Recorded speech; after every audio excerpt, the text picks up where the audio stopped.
Tá Tá, procurando deixa aí? eu tô pegando só dois textos de Efésios para a gente ler e ficar legal isso que você está falando, né? Ah, sim, da família. Isso, Efésios, peraí, Efésios 2:19 e Efésios 3:15. Ok. Tá bom. Lembrei de Gênesis também, né? Então, o que que você falou sobre santo, santo, santo? Eu expliquei, dei uma introduzida, falei da família de Deus no céu, os santos ali se referindo ao Pai, ao Filho e à família, que representa, que ali estava saindo os três santos ali, na verdade. Eu não falei que eram só três, eu falei que saíam três santos, santos, santos da boca de cada criatura daquela, cada criatura celestial daquela. Saía um santo, um santo, um santo. Quando na verdade isso reverberava por várias quantidades de santos e ecoava pela eternidade afora. Então, assim, aquele santo, santo, santo saía de um ser vivente, de uma das faces, mas já tinha outra falando santo, santo, tinha outra falando santo, santo, tinha outros seres falando santo, santo, santo. Aquilo ali Sim, se multiplicava pela eternidade, entende? Não estava fazendo referência a uma trindade, estava fazendo referência a quem são os santos. perfeito. Ó, separa aí Jeremias 7, verso 3 e 4, enquanto eu vou falando aqui. Irmãos, Deus ele está passando uma informação para a gente. Essa conta, essas coisas vêm do céu e o Senhor fez assim para provar o nosso coração. É assim que o Senhor revela os seus mistérios, né? Você vai ver a primeira informação que a gente vê ali em primeiro lugar, 3 vezes santo. Mas você vai entender o porquê disso. Eu já falei no vídeo, mas tem que falar aqui na live de novo. Depois desses 3, você vai ver que esses 3, na verdade, são 12 vezes. Não são 3. Mas está escrito 3. Só que vai virar 12. E depois de 12, vai virar 48. E depois de 48, vai virar uma coisa incontável e eterna. Por que disso? Primeiro vamos entender o momento das 3 vezes, né? Santo, santo, santo. Vamos entender o porquê desse hábito, desse costume. Pode ler aí, Pedro. Jeremias 7, Jeremias 3 e 4. 7, 3 a 6 que você quer, né? Verso 3 e 4. 3 e 4, beleza. Então, vamos lá, verso 3. Assim diz o Senhor dos exércitos, o Deus de Israel: emendai os vossos caminhos e as vossas obras, e eu vos farei habitar neste lugar. Não confieis em palavras falsas, dizendo: templo do Senhor, templo do Senhor, templo do Senhor é este. E aí tem 3 templos, então, né? Tá vendo? Era um só templo. Mas o povo falava templo do Senhor, templo do Senhor, templo do Senhor, porque eles aprenderam isso do próprio Deus. Quando é algo muito importante, 3 vezes. Quando é algo não tão importante, que é importante, mas não é tanto, 2 vezes. Lá em Isaías foi a primeira vez que o Senhor manifestou isso. Ele mostrou uma visão do céu para Isaías e lá tem os serafins que eles falavam: Santo, Santo, Santo é o Senhor dos exércitos e toda a terra está cheia da sua glória. Qualquer um poderia entender ali, assim, os próprios judeus, sem aquela revelação toda, não era tempo da antiga aliança, que não era Santo Pai, Santo Filho e Santo Espírito Santo. 3. Não era isso. É um único Deus. O façamos é por causa do Filho. Isso seria a revelação para o Novo Testamento, mas muitos dos profetas já sabiam disso. Isaías era um deles. Isaías foi um dos profetas que manifestou o Messias de uma maneira como nenhum outro profeta manifestou. Isaías teve um contato muito forte com Deus. Isaías sabia coisa que Daniel, muito tempo depois, não sabia. Daniel precisou de Isaías para ficar sabendo. Então, irmãos, isso é um dos exemplos. Não tinha 3 tronos, 3 templos. Era um só. Só que era muito importante para o povo. E aí Deus repreendeu o povo. Tem mais outro texto que se encontra em Jeremias 22. Acho que é bom a gente ler, né? Vamos ler. Jeremias 22, verso 29 e 30. Ó terra, terra, terra, ouve a palavra do Senhor. Aí ele continua, aí dá o recado. Mas aqui ó, ele está falando, chamando a atenção. Terra, terra, terra. Prestem atenção, é importante o que eu vou dizer. E aí assim diz o Senhor, e o Senhor vai e libera a sua palavra. Jesus fazia, deu exemplo para eles aqui, Jesus fazia a mesma coisa, quando ele falava em verdade vos digo, e pimba, mandava a real. Isso. chamando a atenção, fazendo o trisságio, né? Que aí, na verdade, já não é o trisságio, são duas palavras, mas está chamando a atenção. Quando usava 3, é para chamar mais ainda. E quando está falando santo, santo, santo, está enaltecendo aquele momento, está levando mensagens importantes, chamando a atenção para aquilo que está acontecendo. Santo, santo, santo. E toda vez que tem o trisságio, tem uma mensagem dita logo após, porque está chamando a atenção para o momento. E aí no céu não é diferente, irmão. Quando eles falam santo, santo, santo, tem uma mensagem importante ali. Deus está enviando uma mensagem importante na palavra santo, santo, santo. Foi o que eu passei assim, bem por alto, explicando para eles, Luiz. Quando Jesus falou em verdade vos digo, a palavra verdade no grego é aletheia. E ele não fala isso. Ele fala amém, amém. Amém, que é uma sigla para engrandecer a Deus. E ele aprendeu isso da lei. Na lei tem várias vezes escrito amém, amém. Quando Jesus foi chamar a atenção de Pedro, ele falou Simão, Simão.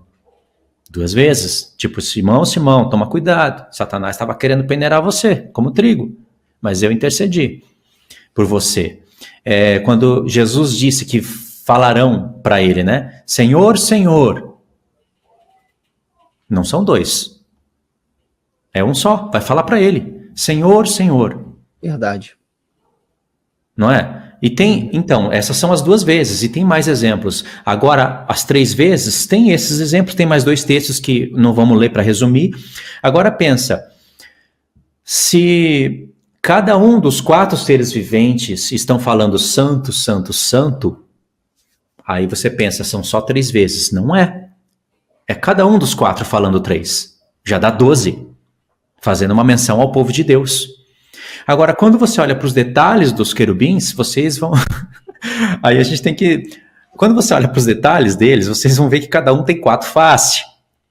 Entendeu? São mais vezes. E aí, quando você parar para pensar, não são só os querubins ou só os serafins que falam isso. Como se tivesse uma lei no céu. Tipo assim, ó, proibido todo mundo me chamar de santo, hein? Só os querubins aqui me chamam de santo. E me chama 3 vezes porque é uma pro terceiro Deus. Não é isso, irmãos. Olha o tanto que a gente está perdendo quando eu falo que a Trindade bloqueia a verdade. As verdades de Deus, muitas revelações, são esses os exemplos. Então, você calcula 3 vezes. Por que 3 vezes? Porque eles falavam sim 3 vezes. Mas só que essas 3 vezes, nos querubins já viram 12, para falar do povo.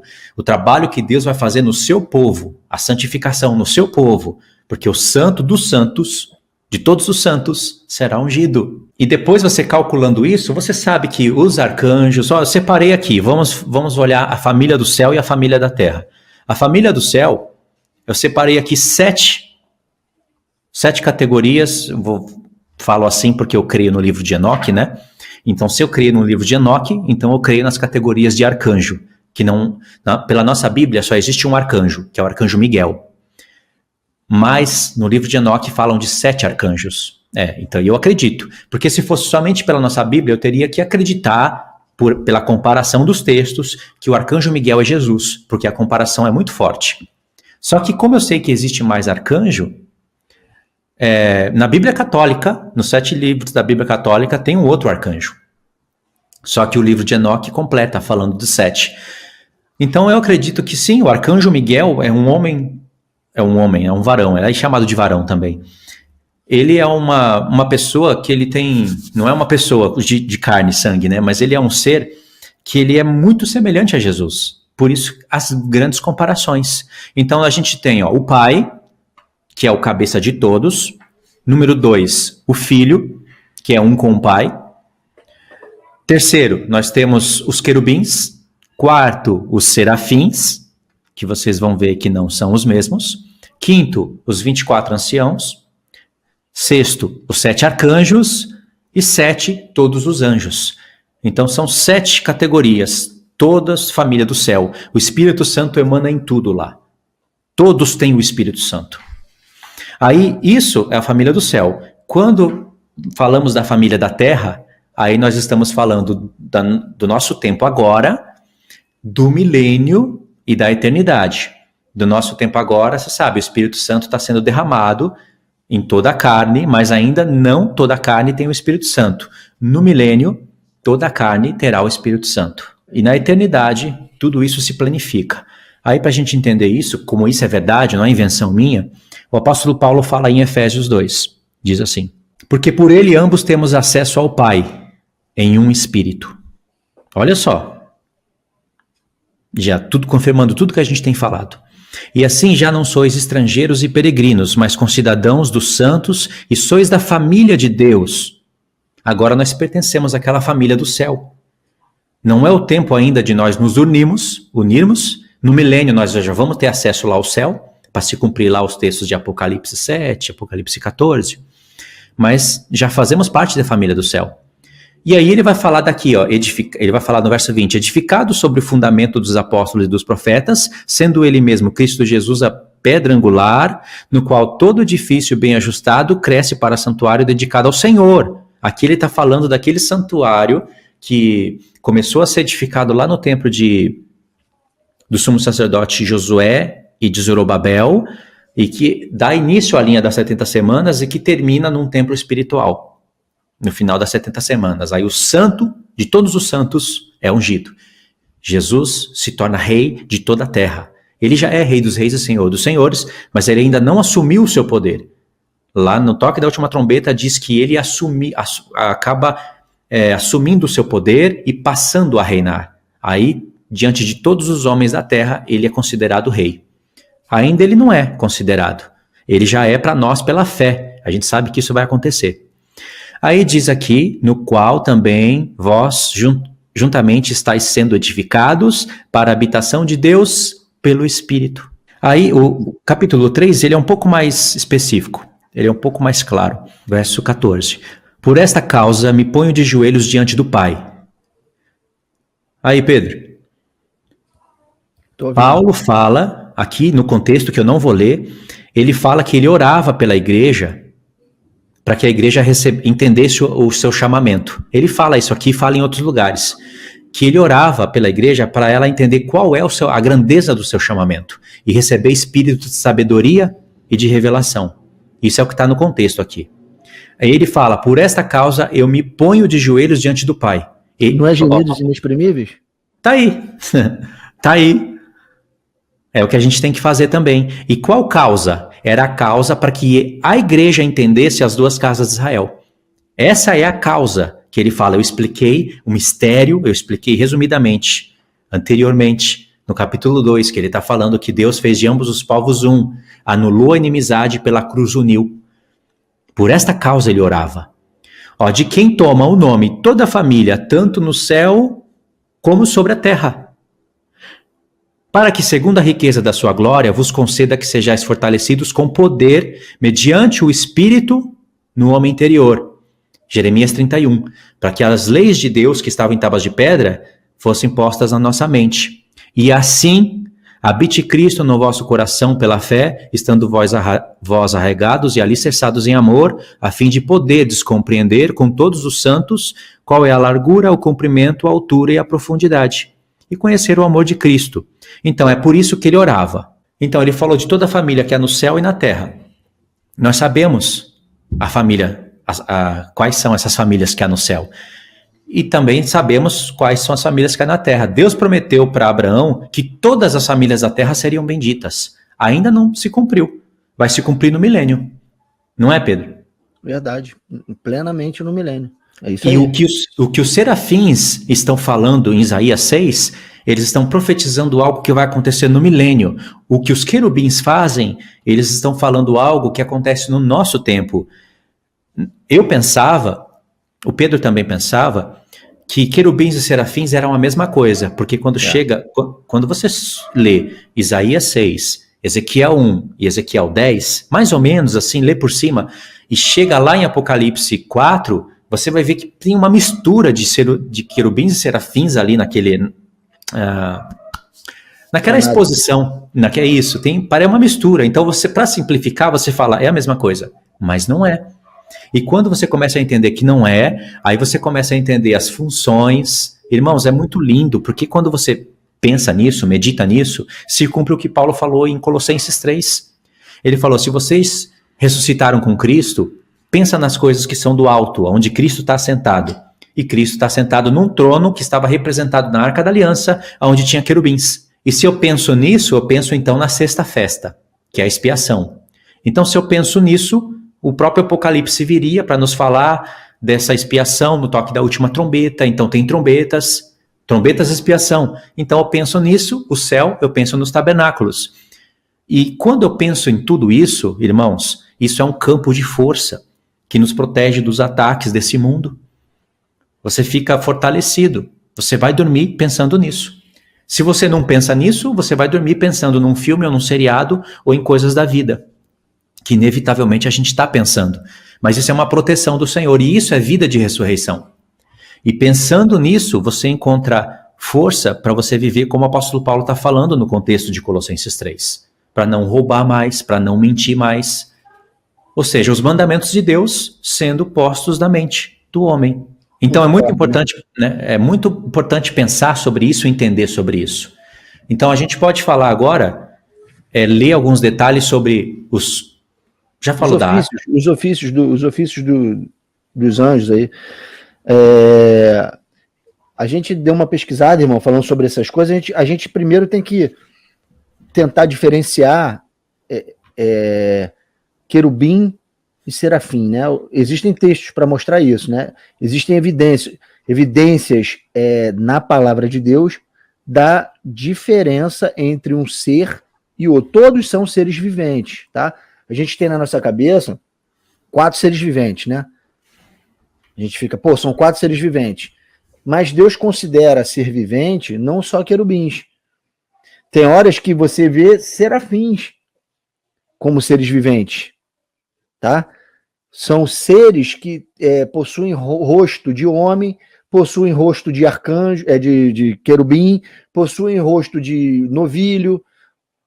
Então, assim, é uma mistura que tem ali que você só consegue discernir vendo as características de quem é quem. Por exemplo, querubins, eles têm 4 faces.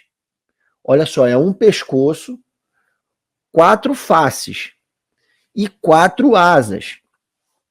Esses são os querubins. Os serafins não falam das que têm inúmeras faces. O que a gente vê na escritura é uma face. Porém, possuem 6 asas. 2 cobrem o corpo, 2 cobrem o rosto e mais 2 que voam.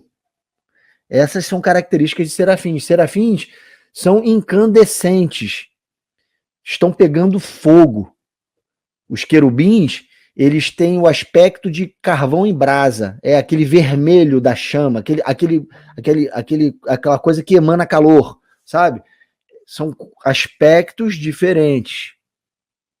Então você começa a ver que em determinados momentos fala de serafim, e em determinados momentos falam de querubins. E o mais incrível dessa história, irmãos, é que parece, pelos textos, que os querubins, eles mudam as características das suas faces. Porque tem um texto em Ezequiel em que um querubim tem cara de querubim, tem uma face de homem, tem uma face de águia e tem uma face de leão. A face do novilho não aparece nesse querubim. E é intrigante isso, parece que eles vão mudando de face, entende? E quando você chega em Apocalipse, lá em Apocalipse 4, você vê ali que cada um tem uma face. E ali está falando, não tá explícito que está falando de querubins, parece estar falando de serafins ali, em Apocalipse. Não é isso, Luiz? Em Apocalipse, ali parece ser serafim ali, porque só tem uma face de homem, outra face. Então, assim, tá mesclado aquelas informações ali, e você vê que em Ezequiel, em Isaías, em Apocalipse, elas se completam. E você vê seres diferentes ali, sabe? E aí você também consegue ver ofícios diferentes para cada qualidade, para querubins e para serafins. Eu peguei alguns textos aqui para ilustrar as funções dos querubins. E nas funções dos querubins, você tem revelações importantíssimas. Existem querubins, irmãos, que andam com rodas. Tem rodas. Onde eles vão, eles carregam rodas com eles. Outros querubins não. Querem ver? Existem querubins que são querubins que fazem a guarda. Servem de guardiãos. Se lembra no Éden? Eu não vou ler os textos, posso dar as referências para não ficar grande. Os irmãos podem procurar. Mas no Éden, você lá em... Deixa eu ver se eu tenho o texto aqui que eu anotei. Em Gênesis 3, no verso 24, o Senhor Deus coloca querubins na entrada do templo, na entrada do Éden, para tomar conta da árvore da vida, quando o homem é expulso do jardim. Foi colocados querubins ali. E esses querubins não têm rodas com eles, são outros querubins. Esses querubins de guarda, eles têm as suas representações nos tabernáculos. No tabernáculo de Moisés tinha, no de Salomão também tinha. Em Êxodo 25, em 1 Reis também, no Êxodo 25, os versos 18 a 20, e em 1 Reis, capítulo 8, versos 6 e 7, falam dos querubins que tomavam conta do santo lugar, as estátuas que foram confeccionadas ali, colocadas ali para tomar conta do santo lugar. Fala de querubins que foram tecidos, né, confeccionados no véu que separava o santo lugar do santo dos santos. Foram colocados querubins ali para tomar conta, fazendo alusão ao Éden, ao pecado do homem, à transgressão e toda a história que isso vem contando. O diabo, Satanás, o nosso adversário, ele foi querubim ungido da guarda de Deus. Ele era um querubim ungido, isso está em Ezequiel. Então, existe o ofício de querubim guardião, que toma conta. Existe. Como existe também querubins que fazem o papel de transportadores, de locomotores, que fazem a locomoção, que transportam, que servem de cavalo, que servem de transporte, meios de transporte.